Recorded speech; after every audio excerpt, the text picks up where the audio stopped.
का चमत्कार बताती हूँ। एक छोटा लड़का था, उसका नाम अमर कुमार था। क्या नाम था? अमर कुमार था। ठीक है। अभी वो उसकी मम्मी जो थी ना, उसका सौतेला बेटा था, बराबर। अभी राजा, वहां के जो राजा थे, वो राजा का जो राज दरबार था, उसमें एक दरवाजा था। वो दरवाजा है ना, लगाते थे और बार बार गिर जाता था। जैसे ही लगाते थे वैसे वो गिर जाता था, मतलब कोई विघ्न आ रहा था।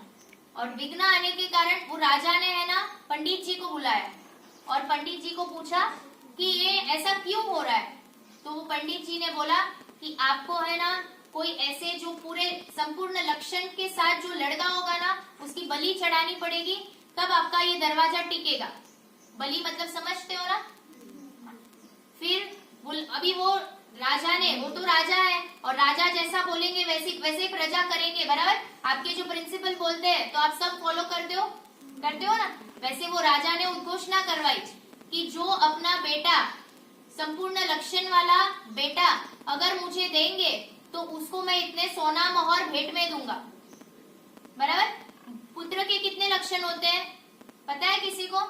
32 लक्षण युक्त पुत्र, बराबर। अभी वो माता, उसका तो वो सौतेला बेटा था और उसको पैसे की लालच आ गई, तो उन्होंने क्या किया, अपने ये बेटे को राजा को सौंप दिया। अब वो अमर कुमार को तो पता ही नहीं था कि मुझे यहाँ क्यों लाया गया है, क्या कारण से लाया गया है, कुछ उसको तो मालूम ही नहीं है। अब माता तो उसको छोड़ के चली गई। अब वहां पे होम की तैयारी होने लगी और वो पुत्र को बोला कि तुम यहाँ बैठ जाओ।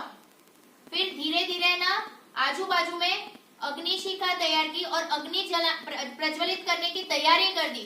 तो अमर कुमार घबरा गया, अरे मेरा तो होम कर देंगे।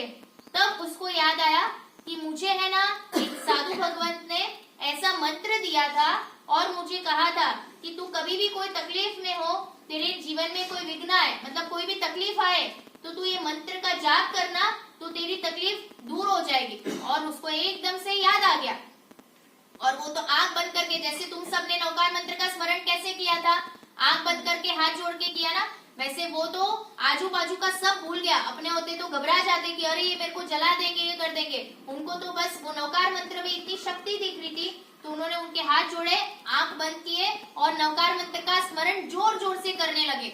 और जैसे ही वो अग्नि जलाई, जलते जलते वो तो नहीं जले, पर अग्नि जैसे ही जलाई, वो नवकार मंत्र के चमत्कार से वो अग्नि भी क्या बन गया, सोने का सिंहासन बन गया। अग्नि से क्या चमत्कार हुआ, अग्नि तो जला दी थी, बराबर, तो वो बच्चा जलना चाहिए, पर वो नवकार मंत्र के चमत्कार से वो अग्नि का सिंहासन बन गया और वो अमर कुमार बच गया। और ये देखकर राजा, पंडित जी वगैरह एकदम आश्चर्यचकित हो गए कि ये क्या हुआ है। उनको मालूम पड़ गया कि ये कोई सामान्य व्यक्ति नहीं है, इसके पास तो बहुत बड़ा मंत्र लग रहा है। और फिर उसको लगा कि अब मैं घर जाऊंगा तो मेरी मम्मी मुझे नहीं जीने देगी, तो वो जंगल में भाग के चले गए। तो आप सबको भी नौकार मंत्र, जब भी आपको ऐसे लगे कि हम कोई मुश्किली में है, तो आपको क्या करना है, नौकार मंत्र का स्मरण करना है। और वो अमर कुमार ने बाद में दीक्षा ली, जैसे हमने दीक्षा ली है ना, वैसे उन्होंने भी दीक्षा ग्रहण की। पर नौकार मंत्र का चमत्कार इतना है कि वो खाली ऐसा नहीं है कि जैन लोगों को ही गिनना चाहिए, इसमें अरिहंत मतलब नमो अरिहंताणम तुम लोग बोलते हो ना, तो सारे भगवान आ जाते, बराबर। तो आज से तुम सब नौकार मंत्र गिनोगे। सुबह कितने नौकार मंत्र गिनने चाहिए, जैसे ही तुम उठते हो, स्कूल में तो आके गिनते हो 3 नौकार, पर जैसे ही तुम तुम्हारे घर पे उठते हो तो उठते ही तुमको 8 नौकार गिनने के और सोने से पहले 7 नौकार गिनने के।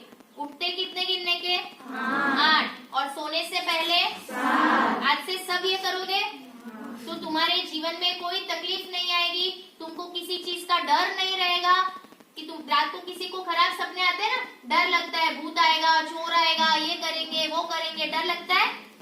लड़कियों को डर लगता है ना, अकेले नहीं जाते, अंधेरे में नहीं जाते। तो जब जब ऐसा कुछ होता है, तुम्हारी एग्जाम देने आ रहे हो, तब तब तुमको ये नौकार मंत्र का स्मरण करने का, तो तुमको अलग ही शक्ति महसूस होगी और अलग एनर्जी आएगी तुम्हारे में। और ऐसा फील होगा ना कि जैसे मुझे सब एग्जाम में भी सब कुछ आ गया, किसी को डर लगता है ना कि एग्जाम देने लिखने बैठते हैं और पेपर सामने आता है और सब भूल जाते हैं, मेहनत सब की होती है पर भूल जाते हैं, है ना।